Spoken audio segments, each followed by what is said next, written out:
Un spark gap o chispero puede ser algo tan sencillo como un par de electrodos conductores separados por una cierta distancia, a través de los cuales puede saltar una chispa o arco eléctrico. El spark gap puede estar abierto o también puede estar encerrado en una campana de vidrio, dentro de la cual puede haber aire, vacío o alguna mezcla de gases, e incluso algunos contienen un elemento radioactivo, lo cual facilita y hace más estable la producción de la chispa. El spark gap normalmente no conduce la electricidad. Aquí vemos el que hemos construido para este video y observemos cómo tiene una pequeña separación entre los conductores. Debido a esta separación, la electricidad no fluye. Sin embargo, si el voltaje es lo suficientemente alto, entonces se rompe la capacidad dieléctrica del aire y salta una chispa. En este momento, el aire se ioniza y se vuelve un conductor, con lo cual la electricidad puede fluir sin problemas y el spark gap entonces conduce la electricidad. Los spark gap tienen muchos usos. Entre los más comunes está el de iniciar la ignición de un gas, aprovechando la chispa que se produce. Estos encendedores de cocina utilizan para encender el gas un spark gap que tienen en su interior, el cual produce la chispa que enciende el gas. Y dentro encontramos esto. Aquí está el spark gap. Entre estas dos terminales se produce una chispa. Si alcanzamos a verla. Ahí está. Este es un piezoeléctrico en el interior de este tubo que con la presión del golpe produce entre 6 y 8000 volts, que son los que finalmente producen el arco eléctrico.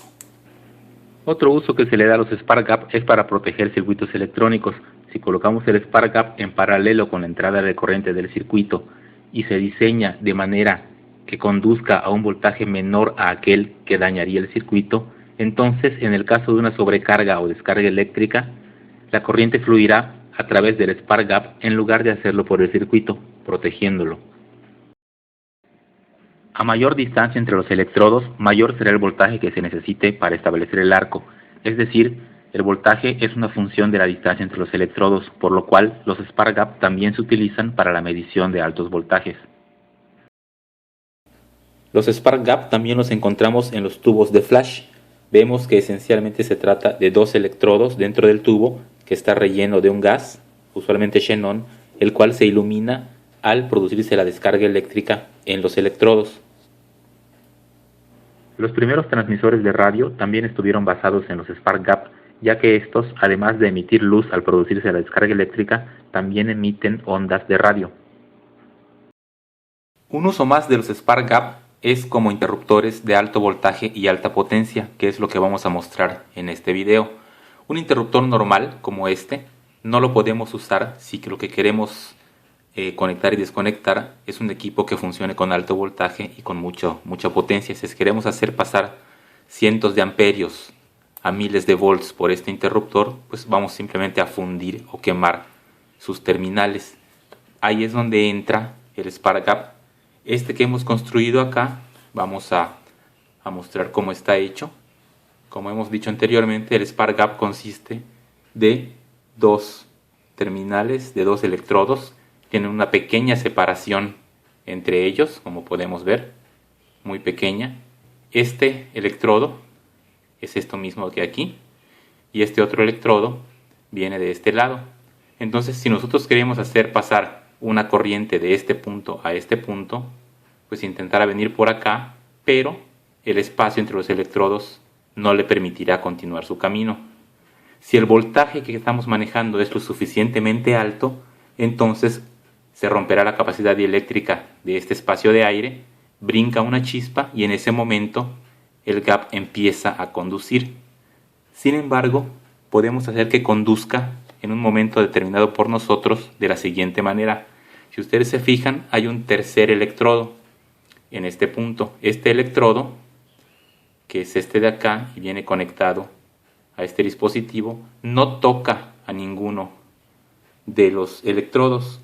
Su función es la de generar un pulso de alto voltaje, el cual va a ionizar el aire a su alrededor.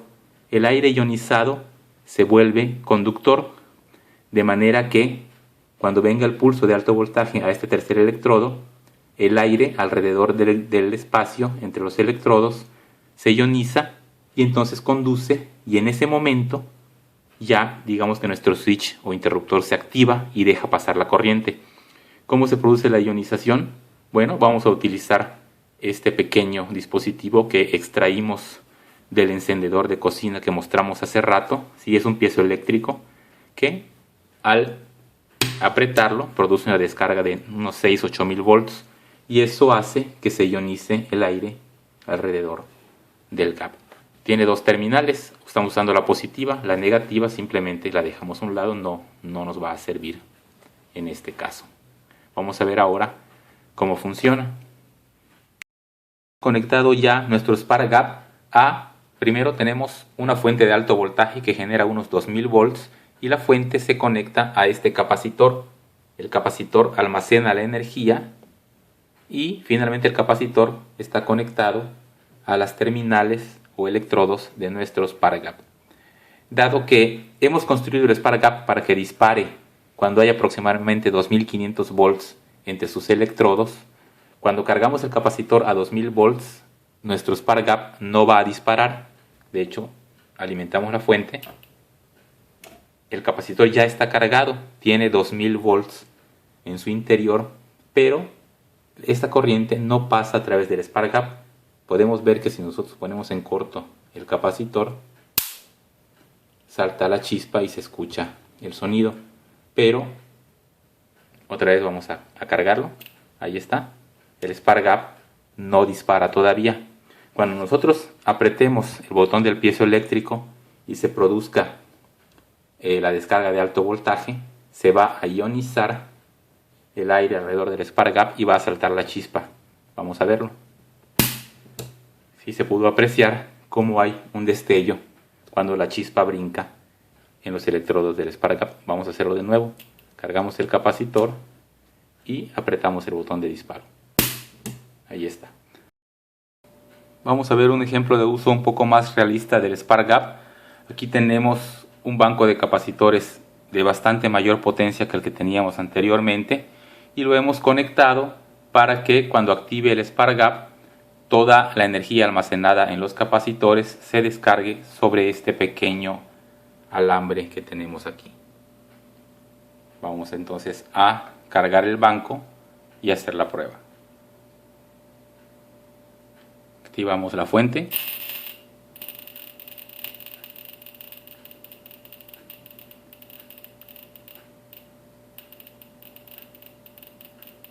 Muy bien, ya deben de estar cargados los capacitores y vamos a activar el Spark Gap.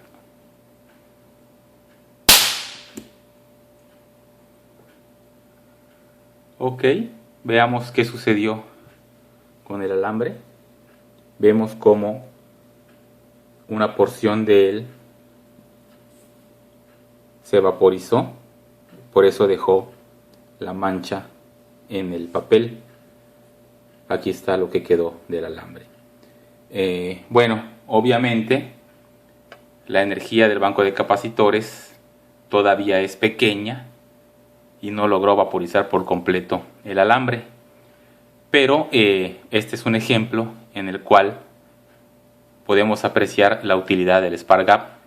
Si pudo vaporizar este pequeño alambre, imaginamos que si hubiéramos tratado de usar un interruptor normal, lo que lo hubiera hecho a las terminales. Es por eso que cuando manejamos potencias muy altas, el Spark Gap es útil. Y bueno, también se estarán preguntando por qué queremos vaporizar un alambre. Bueno, una de las razones por las que desarrollé este Spark Gap es porque más adelante quiero hacer algunos experimentos con alambres explosivos, como en este caso, ya que la explosión de un alambre produce un pulso electromagnético bastante fuerte, claro, dependiendo también de la capacidad de nuestro banco de capacitores, y con el pulso electromagnético pues podemos ver otros efectos interesantes.